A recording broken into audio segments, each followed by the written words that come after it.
Staying with that long bumper music, I was getting some last minute info to pass to you from the Ohio Bobcats beat writer, Jason Arkley, Athens Messenger. And here's a couple of other things. We talk about the SoCon. Can it be a two-bid league? All right, last three. New Commissioner Jim Schaus, 3 years on the men's selection committee for the NCAA tournament. I think the NCAA, look, I mean, 2 years ago I was telling you that Wofford deserved the bid over Syracuse. UNCG, I thought they were one of the 68 best teams that came in 69th. All right, what have you. But that's sort of a bit. Now, here's the only other thing. MAC Conference hasn't had two bids in the NCAAs, according to Jason Arkley, and I think he knows what he's talking about. I haven't had a chance to look this up yet, but the last time the MAC had two teams in the NCAAs, 1999. MAC's a respected basketball conference, you know that. And maybe it's not a Big Ten, still decent, I was telling you about the Watauga tournament. Marshall was in the MAC back in those days, okay? But we look at this, and we see another thing that came to mind was, remember, we had the Big South commissioner on our airwaves recently, and he was selected through a search firm, CSS, and I say Big South, Big Sky commissioner. We had him on, and he, before he was the commissioner of the Big Sky Conference, was the athletic director at Akron. Couldn't remember his name. I looked it up. Tom Wistrcill. And by the way, go to our archives on the 1420 WEMB Sports Radio Facebook page. Go to the video section. You will get, and you'll be able to hear, a little bit about the search firm, what it was like to be selected by CSS, all this. But CSS chose the old AD at Akron to be the Big Sky Conference's commissioner. Now, the Ohio, also a MAC school, their AD becomes the SoCon commissioner coming up, Jim Schaus. So, there you have it right there. I guess, it's just as long as we have as long as we have the NCAA tournament the way it is, it's going to be difficult for the SoCon to get it two bids. It's going to be difficult for the MAC to get two bids. Let's face it. It's going to be and the thing I guess that bothers me is it was 1999, the last time the MAC got two bids. Beginning of the decade, you had 13 multi-bid leagues. Most recently, it's been down to, I forget how many leagues were this year. I want to say 10. But there were only 9 in recent times. So, there you go. Anyway, that's a little skinny on the SoCon commish and all this. All right. I talk a lot about hockey. I'm the only guy on here who talks hockey. When I say on here, I mean in the Tri-Cities market. 1420 WEMB Sports Radio was the first radio station in the market to broadcast a hockey game, the 2017 NHL All-Star Game, and many of you followed the Predators right here on our airwaves when they were playing for the Stanley Cup. I will tell you that, for me, one of the reasons I like hockey more than I like basketball, I don't think it's quite as repetitive. I think the athletes are better. It's far more exotic sport. It's played on ice, for crying out loud. Also, culturally, it's the rock and roll sport. Let's face it, it's the rock and roll sport. Basketball is the hip-hop sport.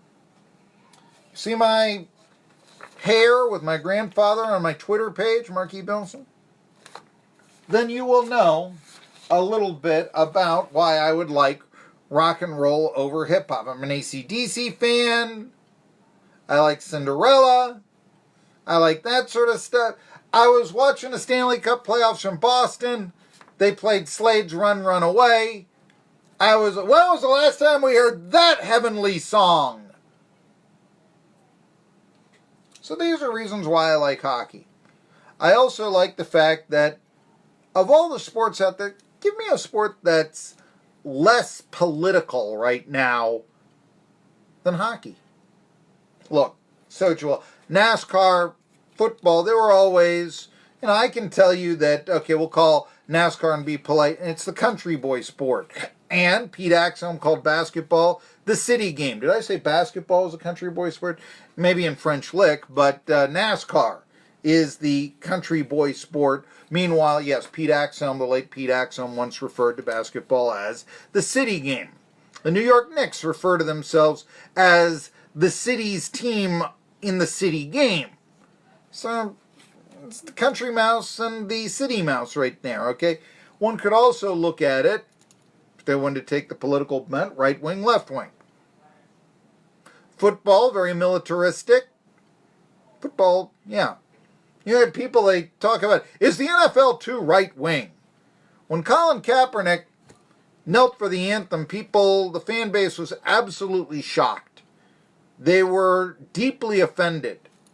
When Mohamed Abdul-Rauf did the same thing back in the 90s in the NBA, although David Stern put a stop to it, he was viewed as something of a hero, certainly in this generation right now, by those who defended and stood with Kaepernick, that sort of thing. Okay. Nevertheless, the NBA has gotten to be exceptionally political. I think one of the reasons for baseball's demise is it's gotten political. It has started to dip very much to the political correct wing. We can't have Chief Wahoo. We can't have the disabled list. It's got to be the injured list. This sort of thing. And I mentioned why I rarely talk the NBA around here. I'll talk college basketball, but the NBA, no. And I think it's because it's gotten so political that I almost feel like it belongs on NPR or Air America. I know that doesn't exist anymore. I'll give you an example. Of course, we know about the tragedy in Virginia Beach. And while shut up and dribble, look, I understand people have a right to make political statements. It does get to be a little bit, when the NBA does it, kind of like Hollywood, where you do say, Baldwin brother, look, I'm not buying what you're selling. Really. Okay? I mean, quit stuffing. Why are the Baldwins stuffed down our throat? Why is Alec Baldwin? Yeah, that sort of thing. Why aren't you thought of as the guy who yelled at your daughter that she was a little pig, Anyway, before the Golden State Warriors coach Steve Kerr is one of the more outspoken coaches in the NBA, and before they took the court before Game 2, he wore an orange and purple Vote for Our Lives t-shirt and basically spoke of gun control. Now, that's his right. I respect his opinion. Frankly, and he said this shirt has everything to do with the tragedy in Virginia Beach a couple of days ago and how devastated so many families are and so many people are. This shirt is a reminder the only way to get out of that mess is to actually vote, and vote for people who are willing to create some change in our gun laws in our country. All right, you just then said if you're an NRA member, go to hell before Game 2 of the NBA Finals. Now, maybe some of you say, I wish more people would. And there are going to be NRA members around here who, say, well, to hell with you, Steve Kerr. But don't you see there how divisive that is? And I can't watch the NBA without thinking overly political. Give you another example. And really, political correctness, oftentimes with a message that I don't agree with. Here's another example. Adam Silver, he's the commissioner. The NBA might nix the team owner from its vocabulary to avoid the suggestion of racial insensitivity. This according to TMZ Sports. 2 franchises have already made the switch. The Clippers, and hey, they're the winning team now in LA. Their owner, Steve Ballmer, is now referred to as the team's CEO. And the 76ers, now refer to their main shareholders as limited partners. TMZ report pointed to an episode of LeBron James' HBO show The Shop. And remember, LeBron James is the one that says Donald Trump was appointed president, not elected, appointed. This is when it's just, wait, this is the face of the league, and I'm sorry, you're too radical for me now. I mean, this to me is what Kaepernick kneeling was to so many. Anyway, in this episode of The Shop, Golden State Warriors star Draymond Green appeared to take offense to the term owner, saying it fosters a slave-to-master relationship. I want to know the slaves that were millionaires. The NBA sent a statement to TMZ stating the league already refers to its owners as governors. They're not governors, they're owners. And really, you want to talk about a slave, you want to talk about a lord, master, and servant relationship. Just call the owners governors. I think that would pretty much do the case right there. But oftentimes political correctness, you just don't know where you stand. You're being told, this is one of the reasons why I hate it so much, because it allows us to find hate where it doesn't exist in political correctness. And this to me is modern day bigotry. Absolutely.